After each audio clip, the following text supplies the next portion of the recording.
Welcome to the Tech Quarterback Show. I'm your host, Brent Chapman.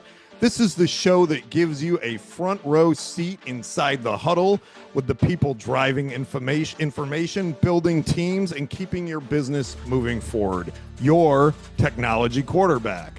Today, we're joined by a globally respected cybersecurity executive and thought leader who's helped shape information security programs across multiple industries. He's a writer, speaker, and mentor with deep expertise in governance, risk, and compliance. Joining me to discuss that and more, from Vast Bank, Chief Information Security Officer, Pat Benoit. Hey, Brent, it's good to be here. I appreciate the introduction and all the kind words. Is it Benoit or Benoit? It's actually Benoit, but I mean, Benoit, okay. It was Americanized to Benoit, and then my son, actually, my oldest son, was the one who he and I together then changed back to Benoit probably, I don't know, 20, 25 years ago or so. I could have done better with Benoit because I could have gotten the Benoit. There you go. I should have asked ahead of time. So Thank you, Pat. Welcome to the show. First, let's just jump right in. Tell us a little bit about Vast Bank and your role as Chief Information Security Officer, or CISO.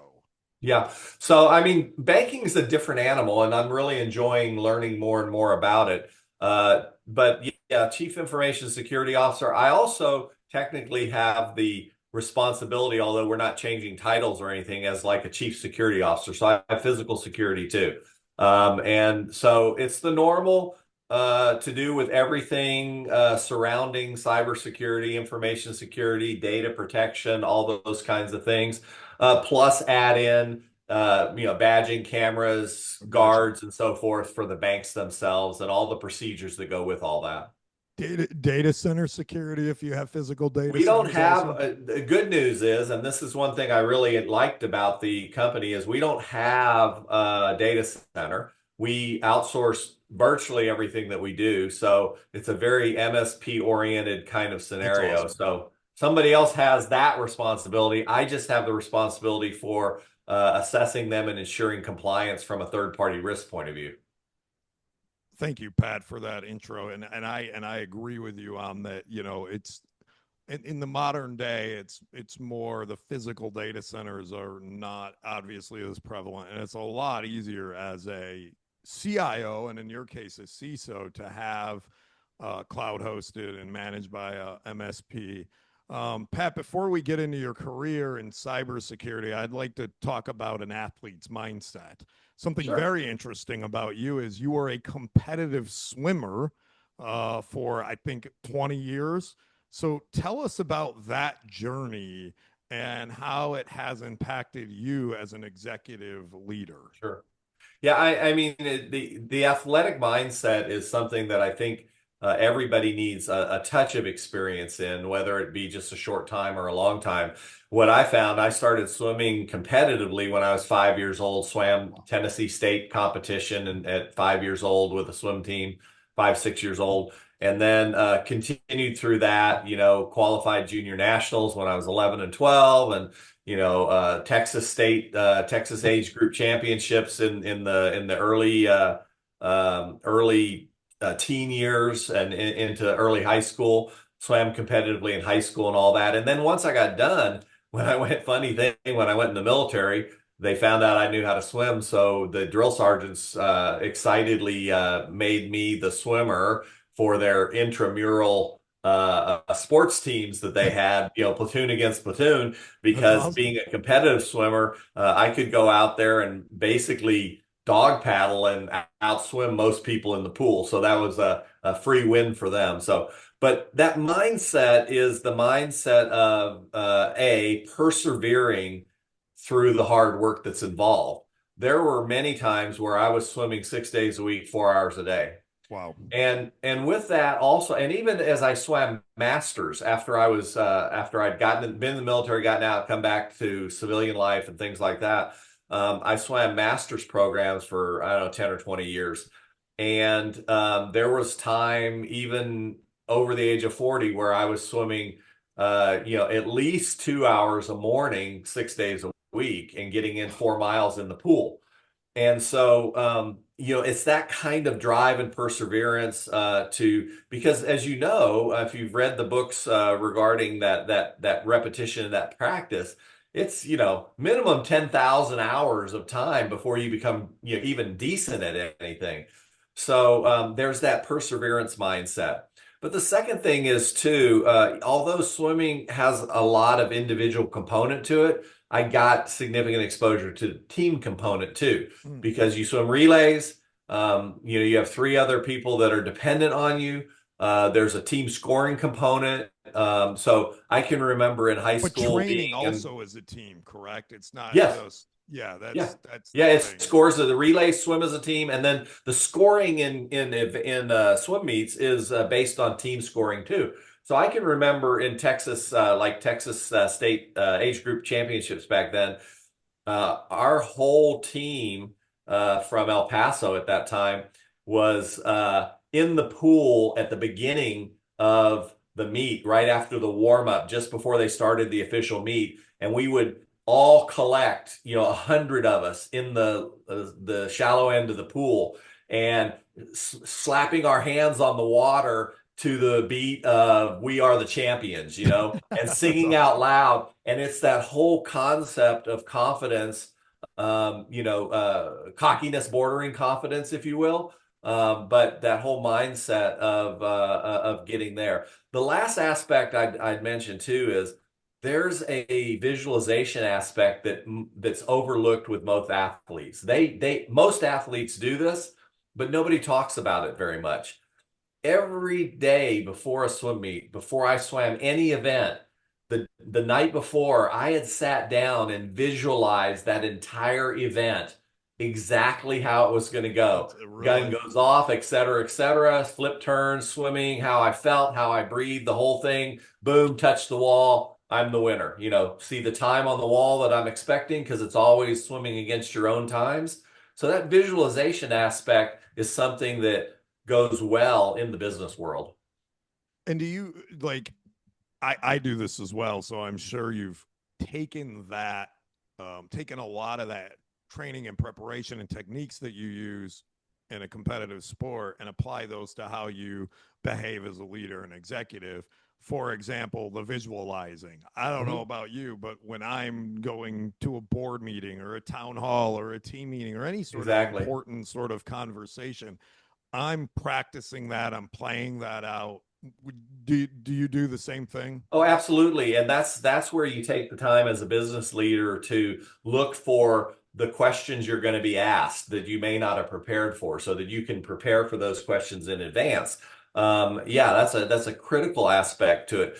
And there's also the aspect in the visualization is you can find things in visualization that may not be exactly right. So you're looking for flaws. Yeah. You're looking for without chasing perfection because you never attain it. You're looking for that perfect stroke, that perfect way to pull the water back, that perfect way to do a flip turn. And I think you should be doing that in business too. You can't achieve it all the time, but you can look for improvements continuously on how to make things with less friction, how to take friction out of processes. That's the same thing.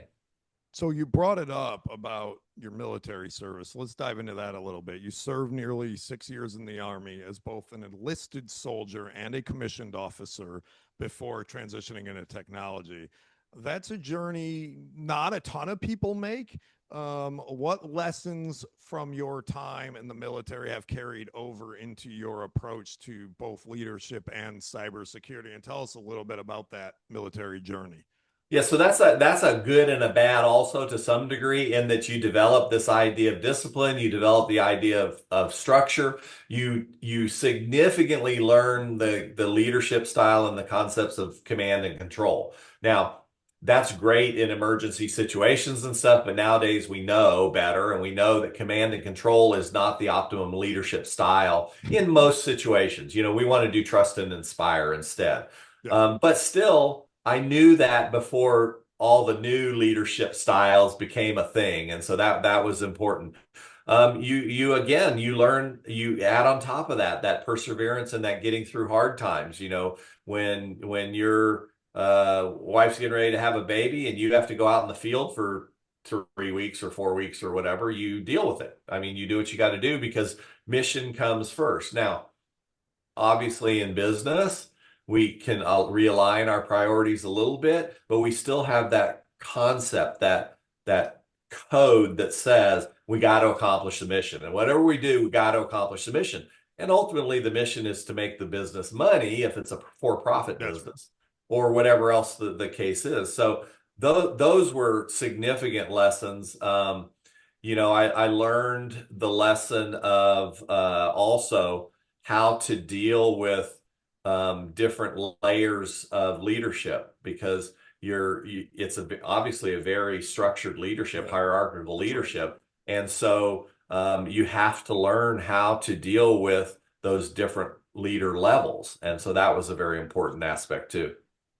So, and that is, the military is very structured, which obviously is a plus when you're leaving the military. People look at that as a benefit, right? That you understand structure, that you understand discipline. So after your military service, you earned degrees in technology and economics and built an impressive career spanning consulting, infrastructure, security leadership, etc. How did you get from the military into information security? Talk just a little bit about that transformation and how that transition happened for you. And that actually, if you look back and you were able to, in hindsight, measure the relative difficulty of journey, being a leader and getting things done and having the discipline and being structured and organized and planned, all that's easy stuff. That I learned rote in the military. The hard journey was the other side of the coin, the right brain, the empathetic leadership, the leading with vulnerability, some of the communication skills, because you have to learn sales techniques and things.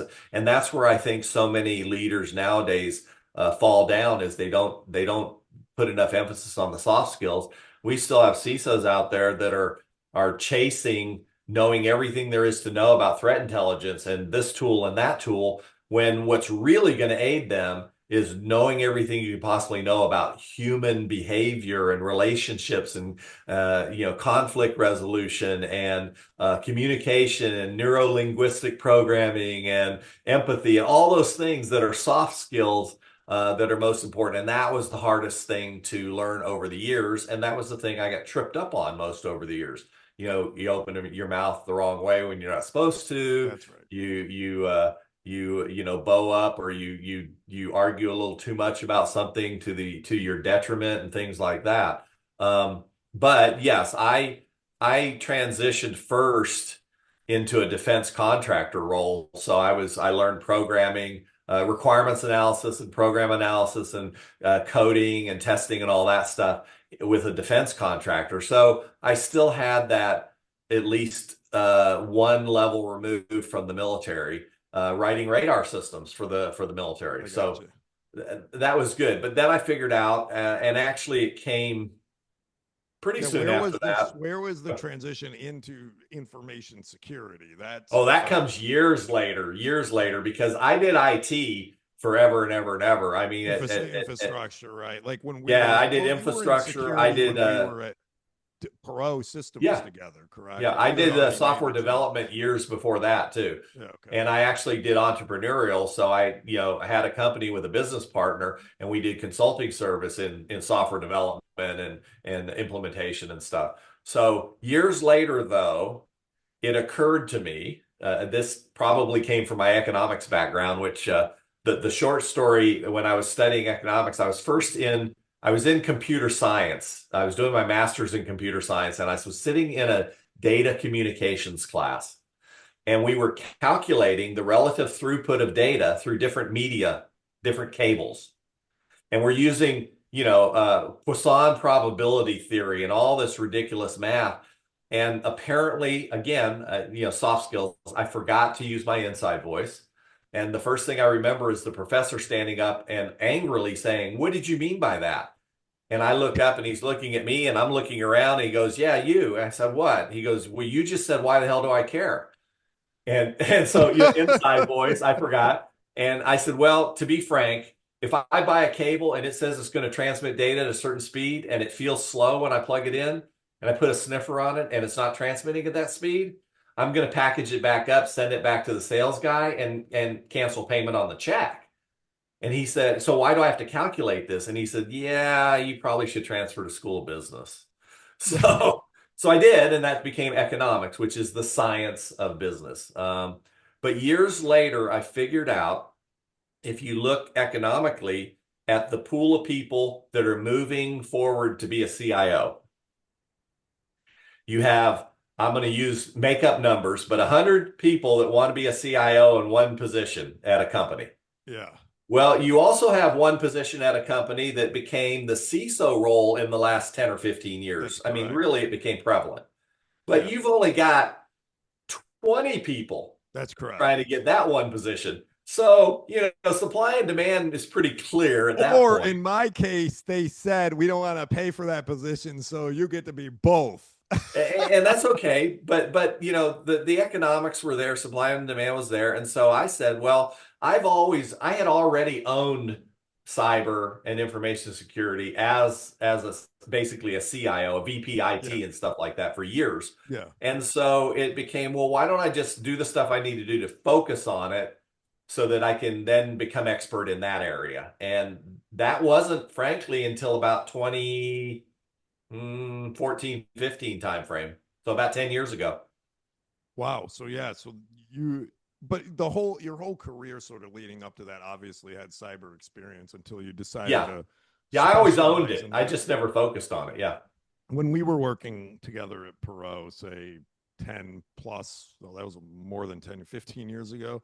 Yeah. Um, wow, more than that now. Well, sorry, Pat. Now I'm dating both of us. But yeah, you were involved in cyber at that point. I do now, Pat, want to jump into some cybersecurity focused Sure. questions. Sure. Before we do that, though, a quick word from our sponsor, Qentelli.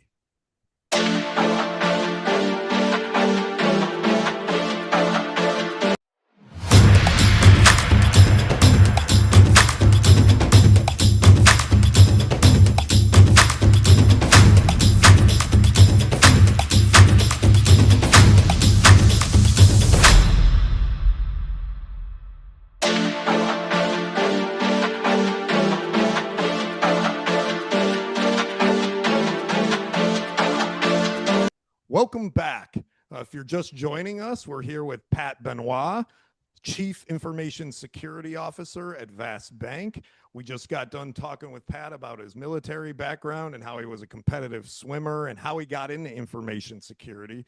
So now we're going to jump right into some cybersecurity questions. Pat, cybersecurity has been in the headlines again within the last few months with some recent coordinated cyber attacks that disrupted operations at airports, specifically Heathrow, Brussels, Berlin, so in Europe. Sure. Experts call this a wake up call about how much modern infrastructure depends on shared systems and third party suppliers and all this stuff. When you see something like this happen, what does that tell you about where organizations are most vulnerable and what can leaders do to strengthen cyber resilience beyond just the technology controls? Yeah. And so is it a wake up call? Is it really a wake up call? Or is it I think we've been we're finally willing to acknowledge what we've been saying for 10 years? And that's my problem with all of this is, and I always use ransomware as an example, is we say, okay, what do we do? How do we protect against ransomware? Yada, yada, yada. And I keep saying we're asking the wrong question. The question is not how do you protect against ransomware, because the attack vectors to get ransomware in place is exactly the same as doing any malware. It's social engineering, it's setting up command and control, it's loitering and figuring out what you can do, and then you kind of explode the bomb, so to speak. So what we should be asking ourselves is how do we recover from it? That's the real question. But we've been focused on the sexy, shiny object of, oh my God, how do we protect against ransomware? And I think in a lot of cases, this is the same thing with these coordinated attacks. We act as if there haven't been coordinated attacks in the last 10 or 15 years, which is wholly not true. And we act as though there's something we have to do different because of a coordinated attack, which again is wholly not true. We need Do you to think do it's the different basics that we because know. do you think it's different though, and it's more sensitive because it's at airports and it's Of airport course, security and it's traffic control and it's of lives, course. right? But that's much like anything. Like as soon as we started having Twitter and the internet, all of a sudden we were so aware of things that had been going on for years. Yeah, that's There right. just wasn't that awareness. And this is the same thing. Now, I don't know if you're familiar with a group called InfraGard, which is part. It's a volunteer organization, community organization, part run by the FBI. It's specifically intended to focus on the 16 critical infrastructure sectors within the country and how to protect them from disaster, attack, all those kinds of things. So you have, like finance is a sector, cyber is a sector, or technology, information technology. There's like nuclear power, all those different things Yeah. are critical infrastructure. They've been around for years. So we know we have to focus on those things. We haven't been willing to place the time, money, and resources into focusing on them, much like lots of your cybersecurity budget comes into play once you're breached. It's I after the agree. incident that you get the money. Yeah, I agree. And I think that resilience is a blend of people, process, and technology. And the human layer, I think the big problem is, a lot of people don't necessarily understand how cyber attacks happen, right? The Right. human layer is definitely a weak link in the process. Sure. Right, like I don't like if you work in a company, right, you get these phishing emails and phishing tests to see if you'll click the link, right? So does anyone have an idea? Let's see if Pat can answer the question. What is the average click rate on one of those phishing emails, Pat? Do you know what it is? Yeah, from the hacker's point of view, how many No, actual hits from they? from when a company sends it out as a test, what Oh, percentage oh. respond to those? You'll see it all over the board. So I'm not sure that you can say there's a good I think average. it's like the 19 to 20% is what You I want to be hear. below that, definitely. I mean, Yeah, I'm always at least trying to get us down under 10% yeah, in yeah. any company I'm But think at. about But this. Let's say it's 10%. yeah, If you're a 100,000 person company and and 10% click the link, that's 10,000 people.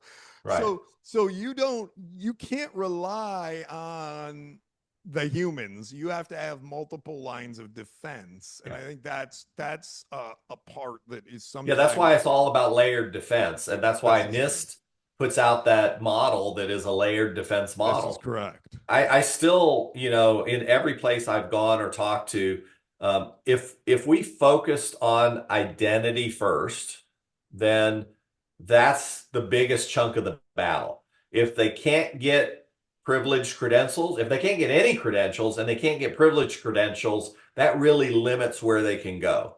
That's right. So that's always, and then in my mind, you're focusing on the two reasons that you get an incident or a breach. There's only two, by the way. I didn't know if you knew that. There's No. only two ways that you get breached. Either somebody did something they weren't supposed to do, they clicked a link, right? Or somebody didn't do something they were supposed to do. They didn't patch that system. That's the Yeah, only there's two reasons we get breached, you know? yeah, and there's obviously segregation of systems help. So if you get breached into a system, that doesn't let you into every Well, other yeah, and that's system. after the fact. That's that ability to isolate. Yeah. But so one of the takeaways I think from this particular attack was that single point of failure Mhm. spreading across multiple airports and vendors. It's a classic example of what we're just talking about, right? How interconnected today's digital ecosystems have become. So, how do you approach managing third party and supply chain risk at a global scale? And what strategies help reduce those single points of failure we keep seeing in So these that's a major really attacks? hard and broad topic in that we have some limitations, and the limitation that everybody tends to avoid is the fact that we can only legally go down one level, third party risk, right? Legally, that's the only relationship we have.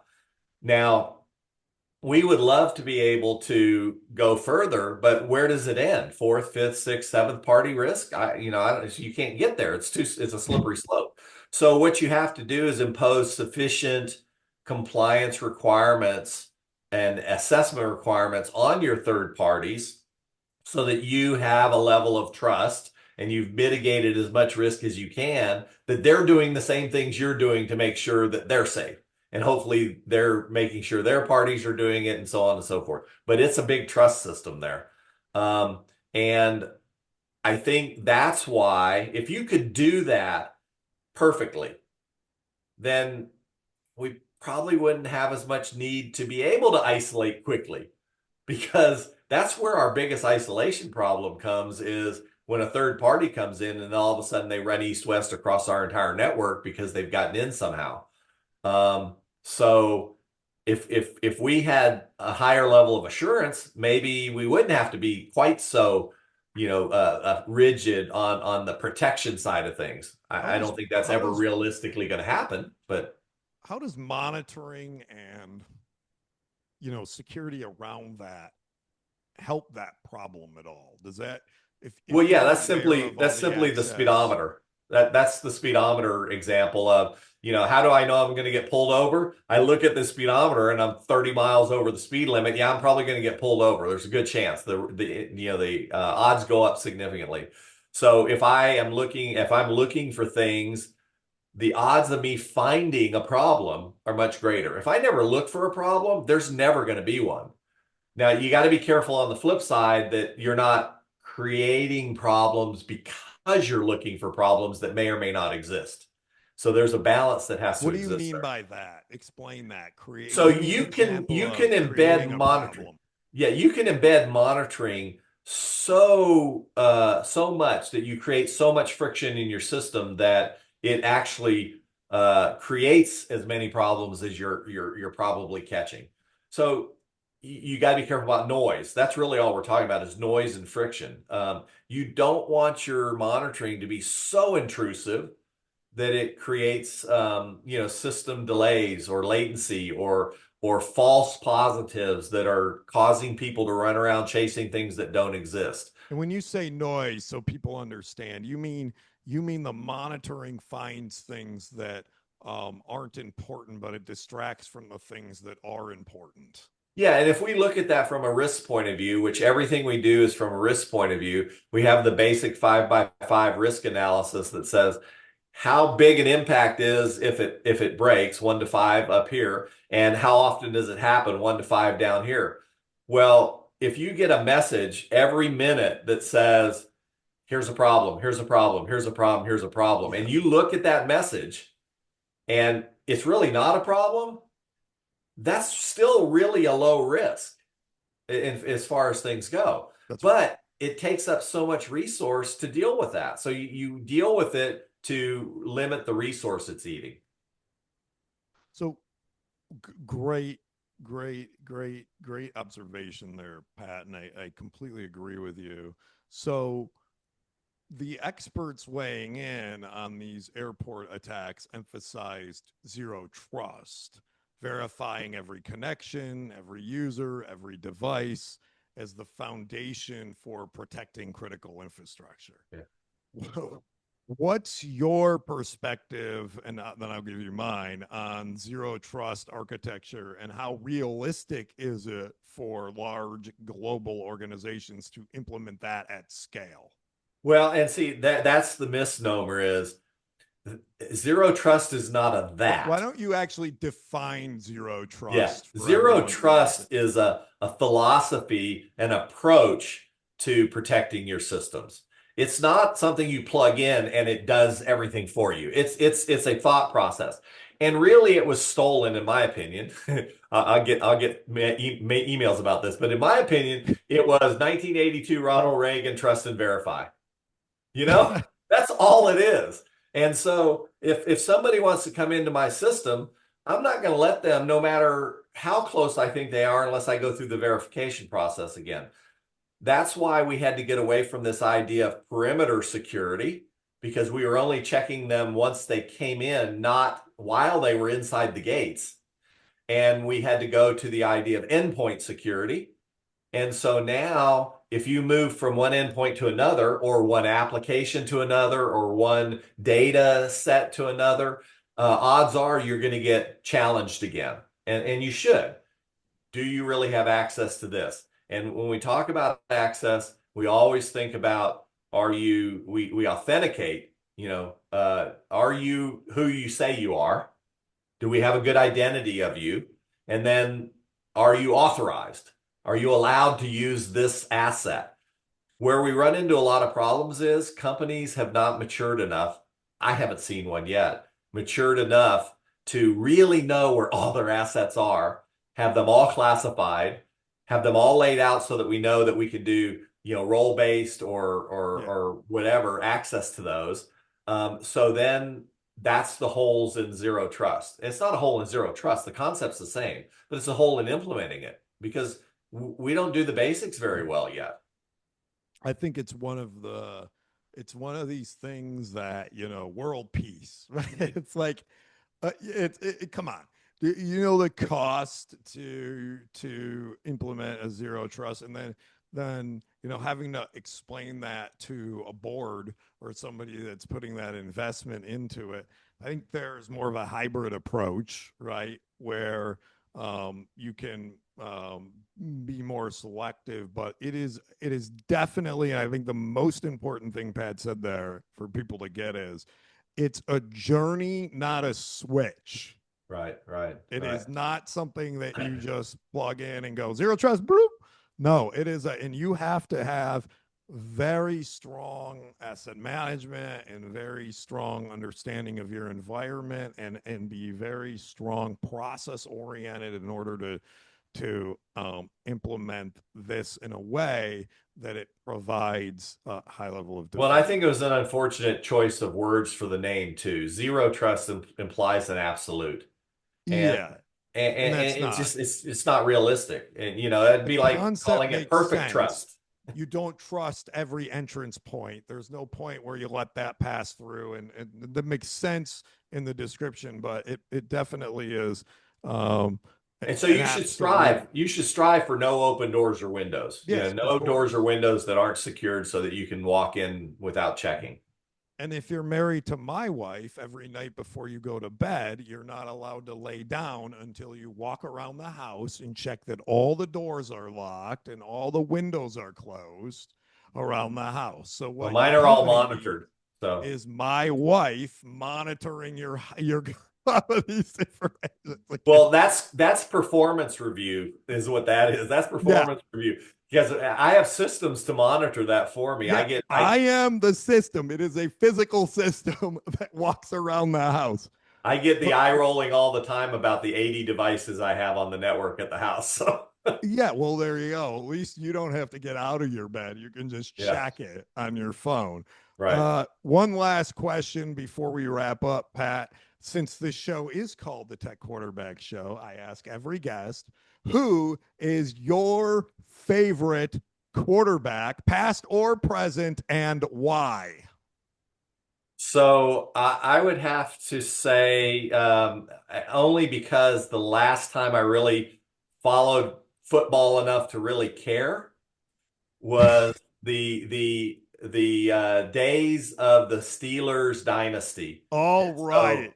yeah, and so Terry Bradshaw, with all of the surroundings, the people around him that made him great, was the last great for me. There's been lots of great quarterbacks, Yeah. of course, but I unfortunately became cynical with professional football and professional sports in general, and I kind of got tired of a bunch of people getting paid to play a game and whining about it. So Well, I will say this, Pat. You are the second guest who is named Terry Bradshaw as their favorite quarterback. So Yeah. I must be interviewing a certain generation or geographic location of people.